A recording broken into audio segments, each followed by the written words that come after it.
అరకు వెళ్ళాలంటే ఇన్ని రాష్ట్రాలు దాటిపోవాలా అన్నట్టు తీసుకెళ్లారు మా వారు. ఛత్తీస్గఢ్ మీదుగా, ఒరిస్సా మీదుగా తర్వాత మేము అరకు వెళ్ళాము. ఛత్తీస్గఢ్లో మార్నింగ్ బ్రేక్ఫాస్ట్ చేసాము. ఒరిస్సాలో ఆఫ్టర్నూన్ లంచ్కి అక్కడికి వెళ్ళాము. ఒరిస్సాలో ఏమైందంటే కారు టైర్ పంచర్ అయిపోయింది. అక్కడ ఏదో సీల గుచ్చుకుంది రోడ్డు మీద వెళ్తుంటే. స్టెఫ్నీ టైర్కి ఏమో గాలి లేదు. అలానే వీళ్ళు టైర్ షాప్ వరకు గాలి లేకుండా కార్ని అలానే తీసుకెళ్ళటం వల్ల 2 టైర్లు పాడైపోయాయండి. అప్పుడు మేము దగ్గర 6-7 అవర్స్ ఓన్లీ ఒరిస్సాలోనే స్టే చేసాము. అక్కడ ఆ టైరు తెప్పించి మళ్ళీ కొత్త టైర్లు వేయించిందాక అక్కడే ఉండాల్సి వచ్చింది.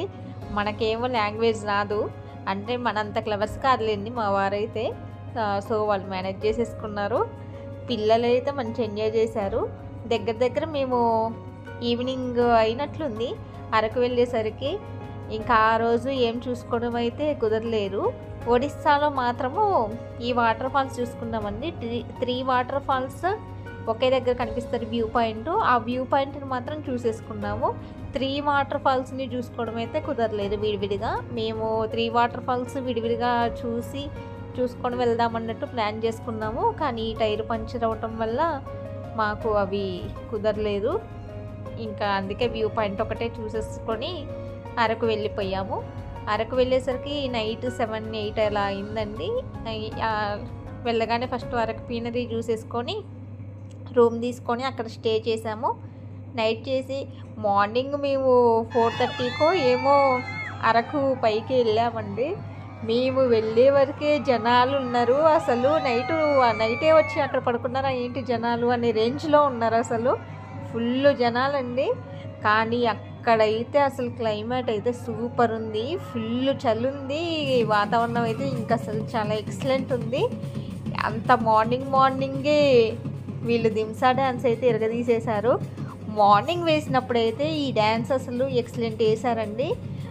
9-10 అలా అయ్యేసరికి ఇంకా జనాలందరూ ఎక్కువైపోయి అసలు ఆ డ్యాన్స్ కాదు, ఆ డ్యాన్స్ని పక్కన పెట్టేసి వీళ్ళు డ్యాన్స్ స్టార్ట్ చేశారు. వాళ్ళ డ్యాన్స్ని పక్కన పెట్టేసేసారు.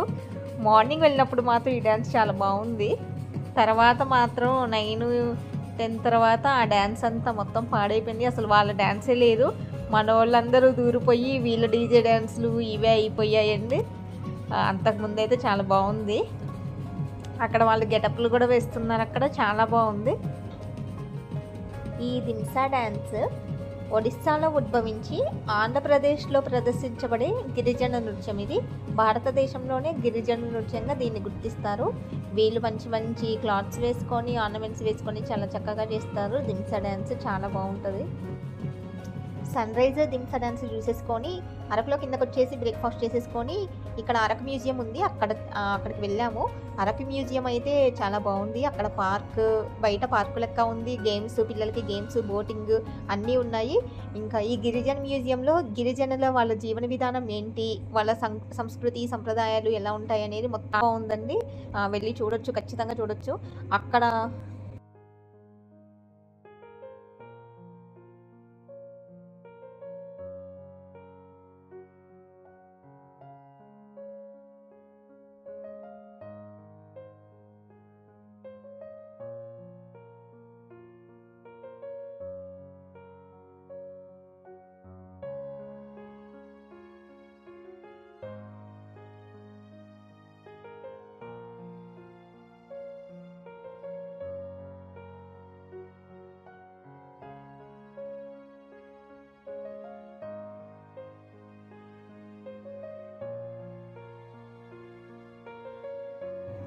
అరకునందు అయితే ఫస్ట్ కటిక వాటర్ ఫాల్స్కి వెళ్ళాము. అక్కడ నుంచి బొర్రా కేవ్స్కి వెళ్ళాము.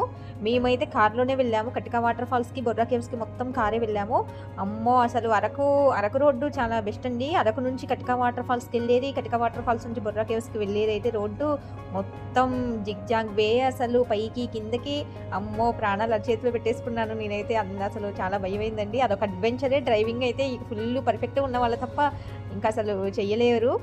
కటిక వాటర్ ఫాల్స్కి అయినా సరే, బొర్రా కేవ్స్కి అయినా సరే రోడ్డు అసలు చాలా చాలా చాలా అడ్వెంచర్ అదైతే. కటిక వాటర్ ఫాల్స్కి, బొర్రా కేవ్స్కి ట్రైన్ వే ఉంది. మనం ట్రైన్ రిజర్వేషన్ 1 మంత్ ముందే ఏమో చేసుకోవాలి అంట. మనం మేమైతే అంత తెలుసుకోలేదండి దాని గురించి. మేము కార్లోనే వెళ్దామని ఫిక్స్ అయ్యాము ఎలాగో. ఇంకా ట్రైన్ గురించి అయితే అంత తెలుసుకోలేదు. ట్రైన్ వే అయితే ఉంది. అది ఎన్ని రోజుల ముందు రిజర్వేషన్ చేసుకోవాలి ఏంటి అనేది మాత్రం ఒక్కసారి కన్ఫర్మ్ చేసుకోండి ఎవరైనా వెళ్ళాలి అనుకుంటే. అనంతగిరిలోని ఈ బొర్రా గుహలలో కటికా వాటర్ ఫాల్స్ నుండి వచ్చే వాటర్ గోస్తాని రివర్ నుంచి వస్తాయి. కటికా వాటర్ ఫాల్స్ దగ్గరలో హైడల్ పవర్ ప్లాంట్ ఉంది. మేము వచ్చేదారిలో కనిపిస్తే హైడల్ పవర్ ప్లాంట్ని కూడా చూసేసుకున్నాము. ఇంకా కటికా వాటర్ ఫాల్స్ చాలా పైన ఉంటుంది. అది మేము అది పై వరకు అయితే ఎక్కలేదు, కానీ ఒక 2 పాయింట్స్ అలా ఎక్కి చూసుకున్నాము. ఇంకా పిల్లలతో పైకి ఎక్కడం ఎందుకో రిస్క్ అనేసి ఎక్కలేదు. అక్కడ నుండి సింహాచలం వెళ్ళి నైట్ సింహాచలంలో స్టే చేసి ఎర్లీ మార్నింగ్ లేచి సింహాచలంలో అప్పన్న స్వామి దర్శనం చేసేసుకున్నాము. సింహాచలంలో స్వామివారి దర్శనం అయిపోయాక వైజాగ్ బీచ్కి వెళ్ళాము. రిషికొండ బీచ్కి ఒక్కదానికే వెళ్ళాము. ఇక పిల్లలు అక్కడే 6-7 అవర్స్ వరకు అక్కడే స్టే చేశారు. మా సంక్రాంతి హాలిడేస్ ఇలా గడిచాయి.